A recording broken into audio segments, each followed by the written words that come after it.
بسم اللہ الرحمن الرحیم۔ معزز ناظرین، آپ دیکھ رہے ہیں SRM پنڈی نیوز چینل۔ میں ہوں آپ کا میزبان شوکت ملک، اور پنڈی کی تازہ ترین خبریں لے کر آپ کی خدمت میں حاضر ہوں۔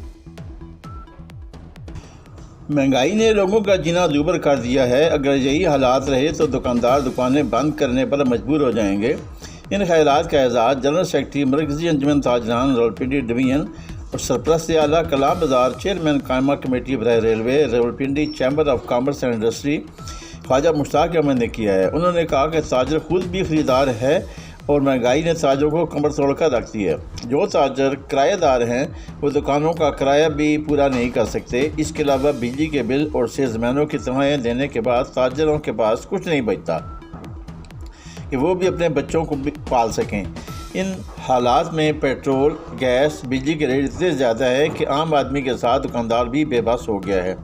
انہوں نے حکومت سے مطالبہ کیا کہ فوری طور پر تمام بلوں کے ریٹس کم کیے جائیں اور پیٹرول کے ریٹ کم کیے جائیں تاکہ ظالمانہ قوانین کو بھی ختم کیا جائے، نہیں تو کل کو تاجر سڑکوں پر آ جائیں گے اور یہ کسی دور ملک کے لیے اچھا نہیں ہوگا۔ 16 اگست کو اسلام آباد میں ہونے والی عظیم الشان علماء و ذاکرین خطباء کانفرنس کی کامیابی سے دشمن کی نیندیں حرام ہو گئی ہیں۔ ناموس صحابہ کے نام پر بل در حقیقت ملک کے پاکستان میں دہشت گردی اور فرقہ واریت کو فروغ دینا ہے۔ یکم ربیع الاول کو اس فتنہ بل کو مسترد کرنے کے لیے پوری شیعہ قوم اسلام آباد کی طرف مارچ کرے گی۔ قائد ملت جعفریہ علامہ سید سعید نقوی اور بزرگ علماء کرام کے اعلان پر لبیک کہتے ہوئے بیداری کا ثبوت دے گی۔ ان خیالات کا اظہار شیعہ علماء کونسل پاکستان شعبہ آسٹریلیا کے رہنما اور امام جمعہ ملبورن آسٹریلیا علامہ اشفاق وحیدی نے عظیم الشان علماء ذاکرین و خطباء کانفرنس کی کامیابی پر شیعہ قوم کو اپنے پیغام میں مبارکباد دیتے ہوئے کیا۔ انہوں نے کہا کہ اس بل کو ریاستی ادارے روکنے کے لیے فوری اقدامات کریں، کیونکہ یہ ناموس صحابہ بل کی آڑ میں فرقہ واریت اور دہشت گردی پھیلا کر ملک کے پاکستان کو کمزور کرنا چاہتے ہیں۔ یہ وہی عناصر ہیں جنہوں نے گزشتہ ادوار میں پاکستان میں فرقہ واریت اور دہشت گردی پھیلانے میں صف اول جیسا کردار ادا کیا۔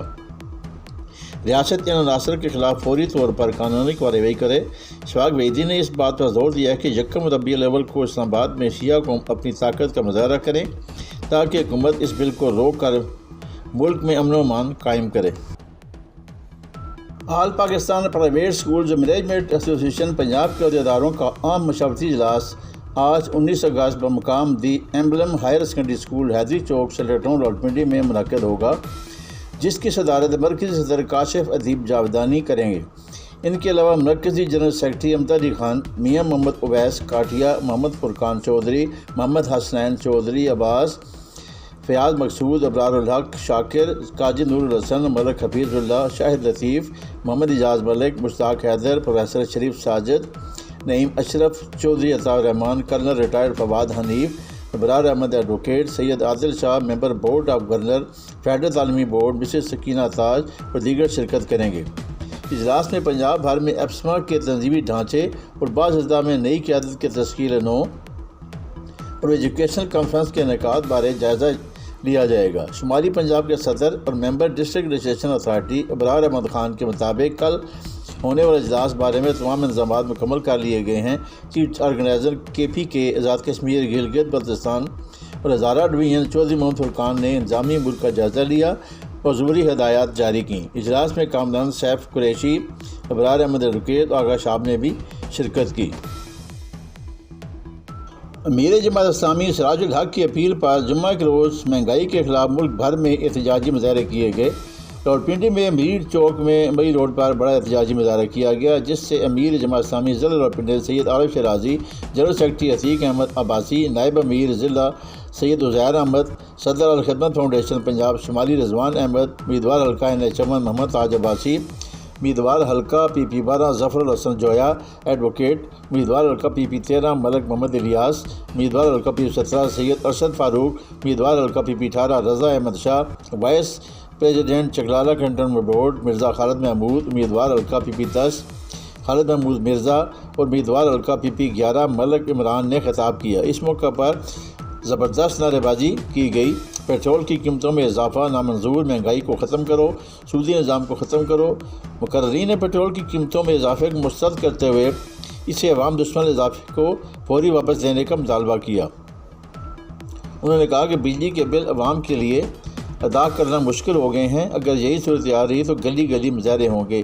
پی ٹی آئی ہو یا پی ڈی ایم مہنگائی کے سب برابر کے ذمہ دار ہیں۔ عوام کو اگر کسی سے امید ہے تو صرف جماعت اسلامی۔ مقررین نے کہا کہ مہنگائی کے ہم عوام پر گرانے والے بموں کو اگلے الیکشن میں عوام مسترد کر دیں گے۔ آئی ایم ایف کی ڈکٹیشن پر عوام کو مہنگائی کے چکے میں پیسا جا رہا ہے۔ افسوس کہ ہمارے حکمرانوں نے ملک کو معاشی طور پر تباہی اور بربادی سے دوچار کیا ہے۔ مہنگائی اور ٹیکسوں کی بھرمار نے عوام کا جینا مشکل بنا دیا ہے۔ انہوں نے واسا کی طرف سے بجلی کے بلوں میں اضافے کو واپس دینے کا مطالبہ کیا۔ پیپلز پارٹی ضلع راولپنڈی کے سیکرٹری اطلاعات محمد شاہد نے پارٹی آفس سے جاری اپنے احتجاجی بیان میں کہا ہے کہ نگران وزیر اعظم کے پاس 90 دن میں الیکشن کرانے کا مینڈیٹ ہے، پیٹرولیم مصنوعات کی قیمتوں میں اضافہ کرنے کا نہیں۔ ایک ہی جھٹکے میں 20 روپے لیٹر اضافہ سراسر ظلم اور زیادتی ہے۔ نگرانوں کو مہنگائی میں اضافے کا مینڈیٹ حاصل نہیں ہے، ظالمانہ فیصلہ فوری طور پر واپس لیا جائے۔ پیٹرولیم مصنوعات کی قیمتوں میں اضافے سے مہنگائی کا طوفان آئے گا۔ غریب عوام سے 2 وقت کی روٹی کا نوالہ چھیننے کے بجائے راولپنڈی نگران وزیر اعظم اعلیٰ سرکاری افسران اور وزارتوں کی شاخرچیاں بند کروائیں۔ مفت پیٹرول اور مفت بجلی دینا بھی فوری طور پر بند کیا جائے۔ محمد شاہد نے کہا کہ نگران وزیر اعظم غریبوں کے زخموں پر مرہم رکھنے کے بجائے نمک کس کو خشک کرنے کے لیے رکھ رہے ہیں۔ غریبوں کو خودکشی پر مجبور کیا جا رہا ہے۔ پیپلز پارٹی ایسا نہیں کرنے دے گی۔ انہوں نے کہا کہ پیپلز پارٹی کا بچہ براول بھٹو اور زرداری کی قیادت میں غریب عوام کے حقوق کے لیے جدوجہد جاری رکھے گا۔ Peoples unity of P I A C B A کی جانب سے اپنے مطالبات اور چارٹر آف ڈیمانڈ کی منظوری اور نجکاری کے عمل کو فوری روکنے کے لیے دوسرے روز بھی ملک بھر میں 2 گھنٹے کی احتجاجی ہڑتال کی گئی۔ اس سلسلے میں پی آئی اے کے بکنگ آفس راولپنڈی میں دن 3 بجے سے شام 5 بجے تک دفتر کو مکمل بند رکھا گیا۔ تمام محنت کشوں نے بھرپور احتجاج کیا۔ پیپلز یونٹی کے صدر رمضان لغاری نے اس موقع پر خطاب کرتے ہوئے کہا کہ ہم پی آئی اے کا صنعتی امن خراب نہیں کرنا چاہتے۔ سی ای او پی آئی اے جب تک پی آئی اے کے ملازمین کی تنخواہوں میں اضافہ نہیں کرتے اس وقت ہمارا پرامن احتجاج جاری رہے گا۔ ہم روزانہ کی بنیاد پر 2 گھنٹے دفاتر بند رکھیں گے۔ اگر پھر بھی ہمارے مطالبات جلد از جلد منظور نہ ہوئے تو پی آئی اے ہیڈ آفس اسلام آباد میں دھرنا دیا جائے گا، جس کی تمام تر ذمہ داری پی آئی اے انتظامیہ پر ہوگی۔ جنرل سیکرٹری سہیل مختار نے بھی خطاب کرتے ہوئے کہا کہ اس وقت ملک بھر کے تمام اداروں کے ملازمین کی تنخواہوں میں اضافہ ہو چکا ہے اور پی آئی اے ملازمین کے ساتھ ستیری ماں جیسا سلوک کیا جا رہا ہے۔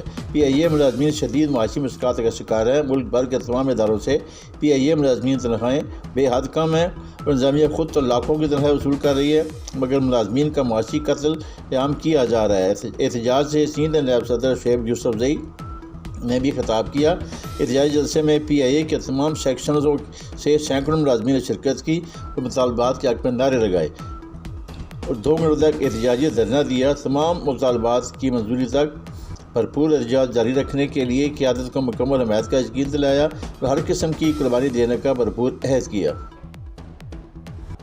سابق وفاقی وزیر داخلہ اور عوامی مسلم لیگ کے سربراہ شیخ رشید احمد نے کہا ہے کہ اب گیند سپریم کورٹ میں چلی گئی ہے اور اب سپریم کورٹ نے آئین اور قانون سمیت ملک کو بچانا ہے یا خانہ جنگی کی بھینٹ چڑھانا ہے۔ یہ فیصلہ سپریم کورٹ سے ہی ہو سکتا ہے کیونکہ لوگ مایوس ہو چکے ہیں اور ہمت بھی ہار گئے ہیں۔ اللہ تعالیٰ پاکستان اور پاکستانیوں پر رحم فرمائے۔ ان خیالات کا اظہار انہوں نے گزشتہ روز اپنے ٹویٹر پیغام میں کیا۔ انہوں نے مزید کہا کہ chief justice supreme court of Pakistan سے چیف الیکشن کمشنر کی 2 گھنٹے طویل ملاقات کا اعلامیہ جاری نہیں ہوا، لیکن الیکشن کمیشن نے کہا ہے کہ عام انتخابات 90 دن میں نہیں ہو سکتے، اگلے سال ہوں گے، جبکہ پیپلز پارٹی نے الیکشن 90 دن کے اندر کرانے کا مطالبہ کر کے سیاست میں ہلچل پیدا کر دی ہے۔ ایسے لگتا ہے صرف نون لیگ ہی الیکشن میں تاخیر کی حامی رہ جائے گی، باقی سب پارٹیاں 90 دن میں الیکشن کرانے پر اکٹھی ہو جائیں گی اور سپریم کورٹ کا دروازہ بھی کھٹکھٹائیں گی۔ نگران کابینہ میں سے سوائے سرفراز بگٹی کے کسی کو نہیں جانتا اور نگران کابینہ صرف الیکشن کی نگران ہے، لمبا چوڑا پالیسی ساتھ فیصلہ نہیں کر سکتی۔ لوگ بچوں کو زہر دے رہے ہیں، پھندے پر لٹک رہے ہیں، نہ بجلی کے بل کے پیسے ہیں نہ آٹا خرید سکتے ہیں۔ جڑاوالا کے واقعہ نے دنیا میں پاکستان کو بہت رسوا اور بدنام کیا ہے، اس کی جتنی مذمت کی جائے کم ہے۔ مجرموں کو سخت سزا دی جائے، 16 گرجا گھر جلے اور پولیس تماشا دیکھتے رہی۔ غریب سیاسی ورکر کی بیوی بچے ملازم کو اٹھانا ہو تو چادر اور چاردیواری کو نیست نابود کر دیتے ہیں، اور گھروں میں متشدد کرنا ہو تو یہ ان کے دائیں ہاتھ کا کام ہے۔ گیند اب سپریم کورٹ میں چلی گئی ہے۔ آئین اور قانون ملک کو بچانا ہے یا خانہ جنگی کے بیٹ چلانا ہے، یہ فیصلہ سپریم کورٹ سے ہی ہو سکتا ہے۔ لوگ مایوس ہو چکے ہیں اور ہمت ہار گئے ہیں۔ اللہ تعالیٰ پاکستان پر رحم اور پاکستانیوں پر بھی رحم کرے، آمین۔